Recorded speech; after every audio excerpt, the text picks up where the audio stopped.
Jimmy Page went on tour with the Black Crowes in 1999, but suddenly abandoned the tour near the end.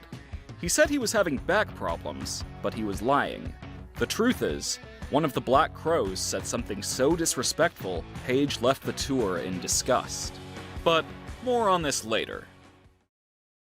Born in a West London suburb in 1944, Jimmy Page and his family moved to a house on Miles Road in Epsom, Surrey. Upon moving into his new house, Page found an old Spanish guitar waiting for him. Whether it was left behind by the previous occupants of the home or placed there as a gift by family friends, the Pages never found out. Page wouldn't give the guitar very much attention at first, but when he finally did notice it again, his whole world changed. At the age of 12, Page picked up that old Spanish guitar and learned a few chords from a friend at school. But this is Jimmy Page we're talking about. He quickly surpassed his friend's limited knowledge and began to self-teach by playing along to records. So why did one of the world's most influential musicians decide to pick up the axe? Because, in Page's own words, I was bored. Soon, his casual habit went national. Upon leaving school, Page was discovered by singer Neil Christian, who asked the 15-year-old prodigy to join his touring band, the Crusaders. Page enthusiastically accepted the offer and toured with the Crusaders for a total of 2 years. For any young musician, it was an absolute dream. Until that dream turned into a nightmare. Despite Page's touring success with the Crusaders, these years were marred by constant battles with undernourishment and illness from the toll it took living in the back of a van. Soon, Page couldn't endure it anymore. A particularly bad bout with glandular fever forced him off the road. But funnily enough, this change in lifestyle would prove lucrative for the young guitarist. Jimmy Page began to work as a session musician in London and quickly gained a name for himself, both figuratively and literally. The only other notable session guitarist in London at the time shared a first name with Page, Big Jim Sullivan, so the younger Jim became known as Little Jim P. His career as a session musician was in full swing by the mid-60s. Page would end up playing guitar on records by The Who, The Kinks, and The Rolling Stones, among countless others. He even contributed incidental music to the Beatles' 1964 film, A Hard Day's Night. Shirley Bassey recorded the classic theme for the James Bond movie Goldfinger in the iconic Abbey Road studios in 1964 with the John Barry Orchestra, which featured Jimmy Page on guitar. Page later reflected that this track was one of his favorites from his early, pre-Zepp career. But Page didn't feel that way about all his sessions, and when he was displeased, he definitely knew how to let people know. Page played guitar on Angle Humperdinck's 1965 hit Release Me, though he wasn't particularly compelled by the track.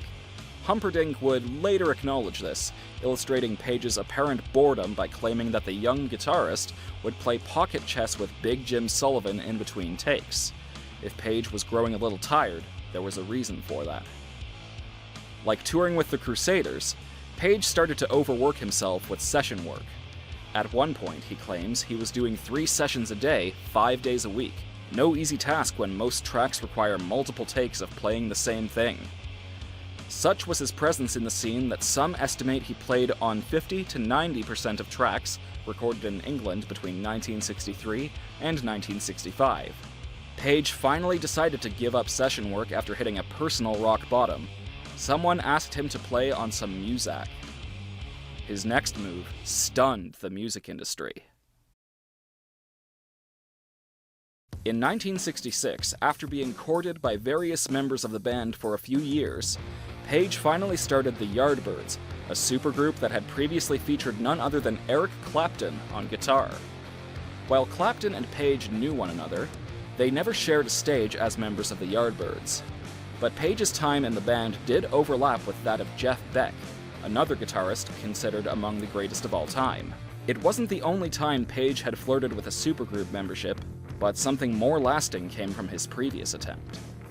Just before joining the Yardbirds, Page had a jam session with Jeff Beck, as well as John Entwistle and Keith Moon of The Who, with the intention of forming a supergroup. While the group never did get off the ground, Keith Moon suggested they name the group Led Zeppelin, after Entwistle joked that the prospect would go down like a lead balloon. Zeppelin manager Peter Grant would later suggest dropping the A in Led so that it wouldn't be mispronounced as Led Zeppelin. But the road to Led Zeppelin was far from smooth. By 1968, all but one member of the Yardbirds had left the band, leaving Page on his own to fulfill some Scandinavian tour dates they were contractually obligated to perform. With his back against the wall, Page brought anyone he could find. Page enlisted the help of his friend and fellow session musician John Paul Jones on bass. They also recruited relatively unknown singer Robert Plant and drummer John Bonham, and the quartet toured Scandinavia as the New Yardbirds. It was a date with destiny. The new Yardbirds shows were overwhelmingly well received, and Page was determined to get the band's sound and energy on wax as soon as possible, this time under the name Led Zeppelin. Page was so committed that he funded the band's entire first album, which was recorded in only 36 hours, from his own savings earned as a session musician. It worked out better than he could have imagined. After recording their first album, Atlantic Records offered Page and Led Zeppelin the biggest record contract of its kind at the time, $143,000 in advance. That's around $1,253,000 in today's money, along with complete autonomy on album release, content, design, touring schedules, and promotion, including all future albums. Incredibly, this was all without the record label having heard a single piece of music, live or recorded, by the band.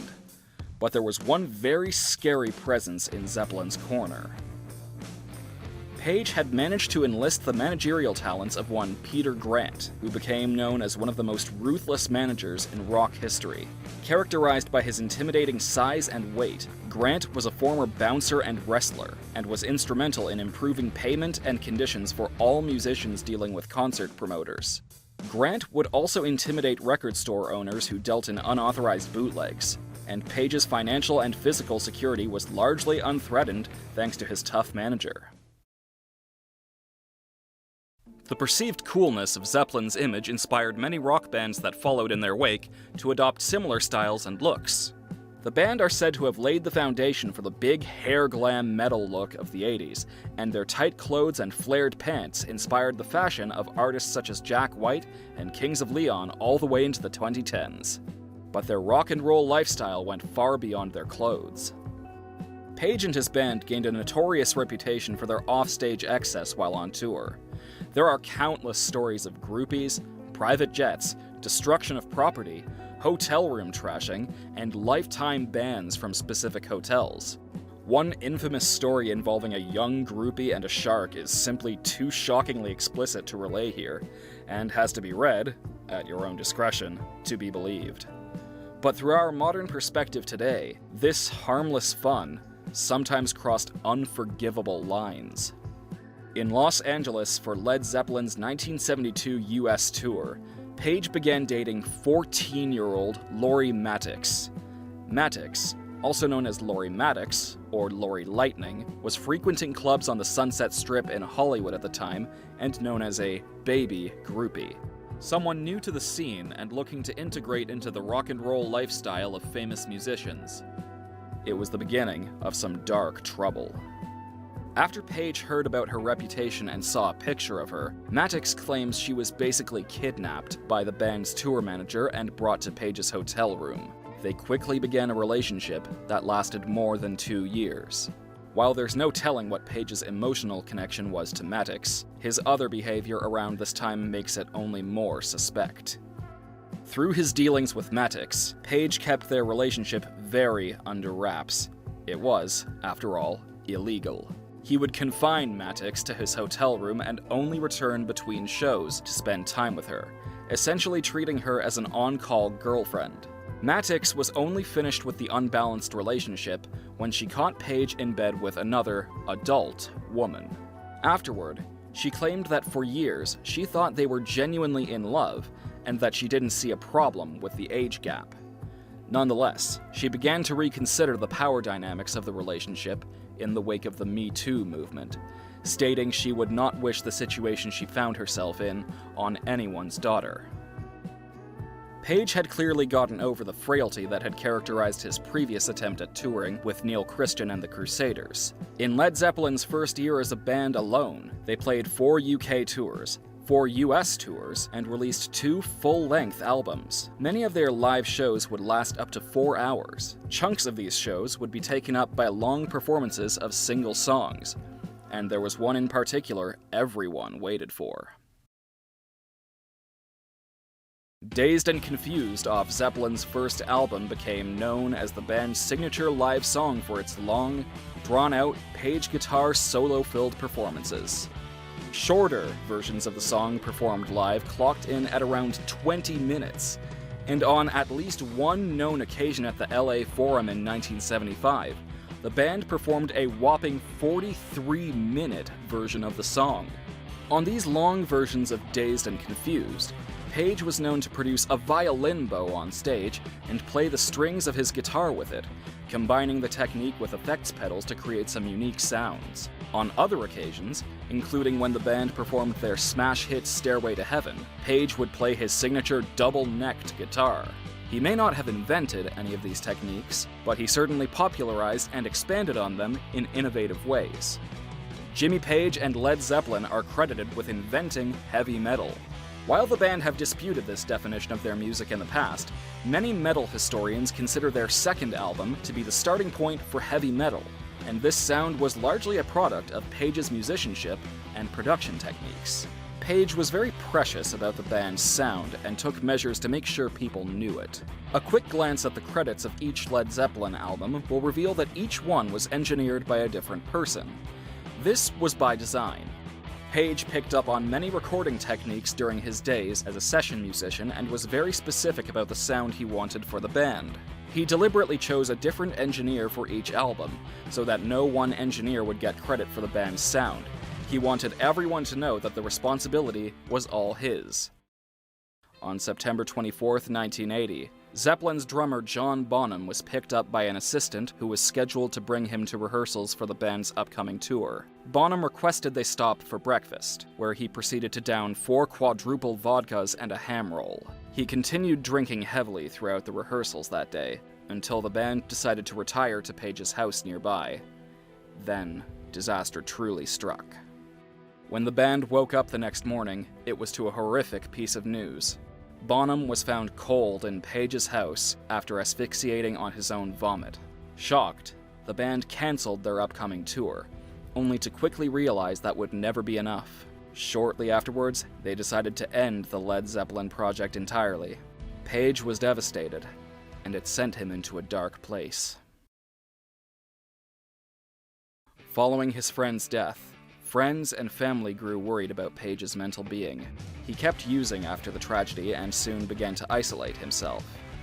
He later claimed that he didn't even pick up his beloved guitar for almost 2 years.